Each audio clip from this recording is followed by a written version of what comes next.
चिराग पासवान जी, खाली हाथ में आधा किलो पगहा लपेट के चलने से आप नेता बन जाइएगा? आज जब बात आपके समाज पे आया है, आपके समाज से जुड़े हुए लोगों के वोट देने के अधिकार पर आया है, तो आज आप चुप्पी साधे हुए हैं? क्या गाय चराने वाला, बकरी चराने वाला, भैंस चराने वाला, गडेरी चराने वाला, ताड़ी उतारने वाला, मूस पकड़ने वाला, मुर्गी पालने वाला, रिक्शा खींचने वाला, सब्जी बेचने वाला, ठेला चलाने वाला, इन सबके पास जन्म प्रमाण पत्र है? नमस्कार साथियों, जिस प्रकार से चुनाव आयोग ने बिहार विधानसभा चुनाव से पहले बिहार वासियों के वोट देने के अधिकार पर कुठाराघात करने का प्रयास किया है, आज हम इन पहलुओं से पर्दा हटाने की कोशिश करेंगे। सबसे पहला सवाल तो यह है, क्या चुनाव आयोग द्वारा महज कुछ महीने पहले ऐसा फैसला लेना खासकर बिहार जैसे राज्य के लिए सही है? क्या उनको बिहार की जमीनी हकीकत का नहीं पता? और सबसे बड़ा सवाल, इस मुद्दे पर सत्ता पद से जुड़े हुए लोग आखिरकार चुप्पी क्यों साधे हुए हैं? एक और सीधा सवाल उनसे जो पिछड़े और दलितों का हिमायती बन के घूम रहे हैं, नेता बन के घूम रहे हैं, चिराग पासवान और जीतनराम मांझी जी, क्या आपके समाज से जुड़े हुए लोगों के पास जन्म प्रमाण पत्र है? क्या गाय चराने वाला, बकरी चराने वाला, भैंस चराने वाला, गडेरी चराने वाला, ताड़ी उतारने वाला, मूस पकड़ने वाला, मुर्गी पालने वाला, रिक्शा खींचने वाला, सब्जी बेचने वाला, ठेला चलाने वाला, इन सब के पास जन्म प्रमाण पत्र है?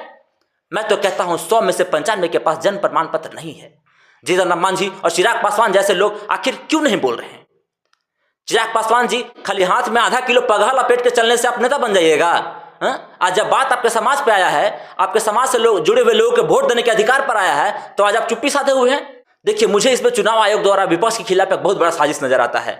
ऐसा नियम इसलिए लाया ताकि विपक्ष की सारी मशीनरी अपने चुनाव की तैयारियों को छोड़कर इस मुद्दा में उलझा रहे और विपक्ष को नैरेटिव सेट करने की बजाय वोटर लिस्ट बनवाता फिरे। यह सरकार विचार विमर्श बाद में करती है। आप देखिए, अभी दिल्ली में कहा गया था 15 साल से पुराना गाड़ियों को पेट्रोल पंप पर तेल नहीं दिया जाएगा, लेकिन जब ये सरकार का फैसला बैकफायर कर गया, तब दिल्ली सरकार ने इस तुगलकी फरमान को वापस ले लिया। भाजपा सरकार का यह नियम है, पहले लागू करो, बाद में जब लोग चिल्लाने लगे तो उसको वापस करो। विपक्ष की सारी मशीनरी अब वोटर लिस्ट बनवाने में लग गया। अब कोई मुद्दा नहीं बचा बिहार चुनाव में। अब सत्ता पक्ष आसानी से इसको मंदिर मस्जिद और हिंदू मुस्लिम का चुनाव बना देगा। अभी तेजस्वी यादव को बात करना चाहिए था रोजगार पर, नौकरी पर, स्वास्थ्य पर, लेकिन बात क्या कर रहे हैं? वोटर लिस्ट पर। यह कहां से आ गया भाई? इसका सबसे ज्यादा असर तो पिछड़ों, दलितों और शोषितों और वंचितों पर पड़ेगा। चिराग पासवान और जीतनराम मांझी जैसे लोग जो सिर्फ भीमराव अंबेडकर के फोटो लटका कर घूमते हैं, लेकिन इस मुद्दा पर चुप्पी साधे हुए हैं।